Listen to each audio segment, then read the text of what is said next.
Zircon multilayer, katana, multicouche, haute translucidité, face cubique ou encore zircone renforcé à l'oxyde d'yttrium. Ces termes te sont sûrement familiers. Mais sais-tu vraiment ce qu'ils recouvrent? L'évolution de la zircone ne se limite pas à une tendance marketing. Dans cette vidéo, je t'explique pourquoi, selon moi, la zircone de nouvelle génération est aujourd'hui le matériau le plus performant pour la réalisation de couronnes dentaires. Reste jusqu'à la fin, tu comprendras pourquoi ce choix peut faire toute la différence dans ton cabinet. Je suis chirurgien dentiste, fondateur de TJ Smile, un site de formation pour les dentistes et orthodontistes, où des spécialistes dans leur domaine viennent nous former en apportant leur expertise. Aujourd'hui, nous allons explorer en profondeur les nouvelles générations de zircone et leur impact sur notre pratique quotidienne. Nous aborderons particulièrement les aspects de biocompatibilité, les propriétés esthétiques évoluées et la résistance mécanique qui font de ces matériaux un choix de plus en plus privilégié dans nos cabinets. Si vous êtes à la recherche d'une analyse technique pour optimiser vos choix prothétiques, cette vidéo est faite pour vous. Pour commencer, où on en est aujourd'hui avec la zircone, il faut revenir un instant sur son évolution. À ses débuts, la zircone utilisée en dentaire, le dioxyde de zirconium, ZrO2, c'était surtout une solution ultra résistante, mais très opaque. On parle là de la première génération, avec plus de 1200 mégapascales de résistance à la flexion, mais zéro transfluidité. L'alumine y était ajouté à 0,25% pour renforcer la structure, mais côté esthétique, c'était clairement limité. Elle était réservée aux armatures, jamais aux restaurations monolithiques. Puis sont arrivées les deuxième et troisième générations, avec une volonté claire, trouver l'équilibre entre solidité et esthétique. La deuxième génération, 3YTZP, stabilisée avec 3% d'oxyde d'yttrium, a gagné en translucidité tout en restant entre 900 et 1100 mégapascales de résistance. La troisième génération, en 4Y ou 5YTZP, a encore boosté la translucidité grâce à une grande proportion de face cubique. Résultat, une esthétique proche du disilicate, mais une résistance réduite, 600 à 800 mégapascales. Parfaite pour les secteurs antérieurs, mais à manipuler avec précaution en postérieur. Avant de passer à la suite, n'hésitez pas à venir faire un tour sur notre site de formation, spécialement conçu pour les dentistes, où des experts chirurgiens dentistes eux-mêmes viennent nous former dans leur domaine. Tu trouveras le lien en description. Un des grands avantages des zircones de nouvelle génération, c'est leur biocompatibilité exceptionnelle. Contrairement aux alliages métalliques et à la céramique, la zircone est inerte biologiquement. Les fibroblastes gingivaux, autrement dit les cellules de soutien du tissu conjonctif, s'y attachent bien mieux que sur du métal ou même sur certaines céramiques. Résultat, une jonction mucoprothétique stable et saine. Un point essentiel pour la longévité des restaurations, c'est la rugosité de surface. Avec les nouvelles techniques de frittage et un bon protocole de polissage, on peut obtenir une surface avec un RA inférieur à 0,2 micromètres. Pour donner un repère, c'est en dessous du seuil critique pour l'adhésion bactérienne. Moins de rugosité, moins de plaques et donc moins d'inflammation. Autre avantage, pas de relargage ionique. Contrairement aux restaurations à base de métal, la zircone ne libère pas de composés susceptibles d'irriter les tissus ou de provoquer des allergies. Il y a même des études sur les zircones dopés au cérium qui montrent une diminution de l'expression de cytokines pro-inflammatoires. En clair, la zircone ne se contente pas de ne rien faire, elle pourrait activement favoriser une réponse tissulaire anti-inflammatoire. Sur des suivis à 5 ans, les restaurations zircone montrent une stabilité gingivale remarquable. Peu ou pas de récission et indice de plaques très bas. Là où la zircone a vraiment changé la donne ces dernières années, c'est sur l'esthétique. Les nouvelles formulations, 5YPSV, zircone dopé à l'atrium, atteignent des indices de translucidité de 15 à 20, contre seulement 5 à 8 pour les premières générations. C'est très proche du disilicate de lithium qui reste quand même la référence avec un indice de translucidité de 20 à 25.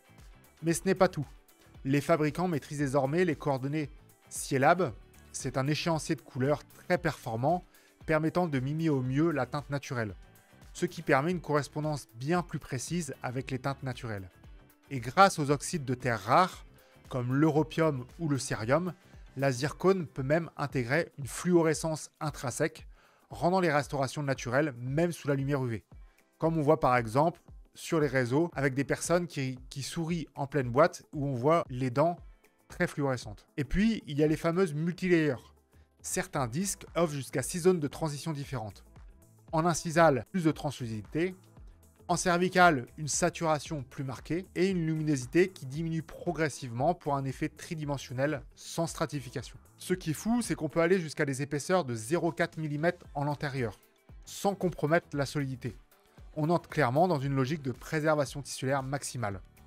Enfin, avec les nouveaux protocoles de coloration par infiltration avant frittage, on n'est plus sur une simple surface maquillée.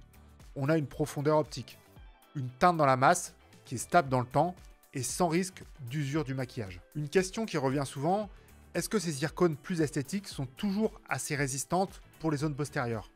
La réponse est oui, si on choisit bien le matériau selon l'indication. Par exemple, la 5Y PSZ a une résistance à la flexion de 600 à 750 mégapascales, parfaite pour les unités antérieures ou les molaires unitaires.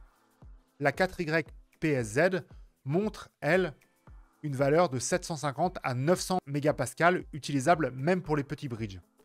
Et contrairement à ce qu'on craignait au départ, la résistance au vieillissant hydrothermal, due au fluide salivaire dans la bouche, est très bonne. Les fabricants y sont arrivés en réduisant la taille des cristaux, entre 0,2 et 0,5 micromètres, stabilisant mieux la structure avec de l'oxyde d'aluminium et de l'yttrium et en optimisant les cycles de frittage. Côté résistance à la propagation des fissures, le fameux shipping, on est à 4 à 5 mégapascales par mètre carré contre à 2-3 pour le silicate. Donc oui, c'est du solide. Les études cliniques confirment que 98% de survie à 5 ans pour les couronnes unitaires, 95% pour les bridges de 3 éléments et moins de 4% de chipping. Surtout si on utilise du monolithique avec un refroidissement lent au four. On va maintenant revoir le protocole clinique à suivre pour vraiment tirer les meilleurs avantages de ces zircones de dernière génération. Au niveau de la préparation dentaire, l'un des avantages du monolithique, c'est qu'on peut réduire l'épaisseur sans compromettre la solidité. Comme je vous ai dit, en antérieur, on peut mettre du 0,4 mm. En antérieur, il faut quand même une réduction axiale de 0,8 à 1 mm, une réduction occlusale de 1 à 1,5 mm, et au niveau des lignes de transition, créer un chanfrein ou un épaulement à bord arrondi.